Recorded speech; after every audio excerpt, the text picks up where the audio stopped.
brought you by Silver Pumps and Motors. Top quality और consistent performance के लिए सिर्फ सिल्वर पंप्स नाम याद रखना. ఎదురే నాకు లేదు నన్ను ఎవరు ఆపలేరు అంటూ చిరంజీవి స్టైల్లో దూసుకుపోతున్నారు దీపిక పదుకునే. బాలీవుడ్ లో ఈమె జోరును అడ్డుకునే భామ లేరు. కానీ ఇప్పుడు నేనున్నానంటూ రష్మిక మందన వచ్చేస్తున్నారు. బాక్స్ ఆఫీస్ లెక్కల దగ్గర ఈ ఇద్దరు బ్యూటీస్ మధ్య అదిరిపోయే వార్ జరుగుతుంది. మరి అదేంటో చూసిద్దామా?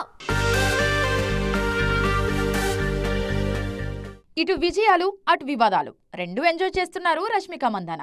ఈమె ప్రస్తుతం గోల్డెన్ లెగ్ కాదు, ఏకంగా డైమండ్ లెగ్ అయిపోయింది.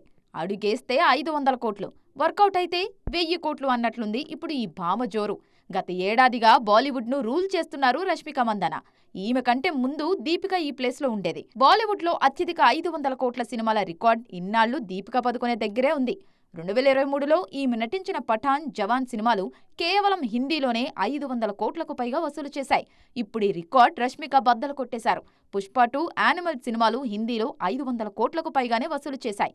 తాజాగా చావాతో 500 కోట్ల వైపు అడిగేస్తున్నారు ఈ బ్యూటీ. దీపికా పదుకొనే ప్రస్తుతం ఒకప్పటి జోరు చూపించట్లేదు. కల్కి 2 మాత్రమే కమిట్ అయ్యారు. కానీ రష్మిక చేతిలో క్రేజీ ప్రాజెక్ట్స్ ఉన్నాయి.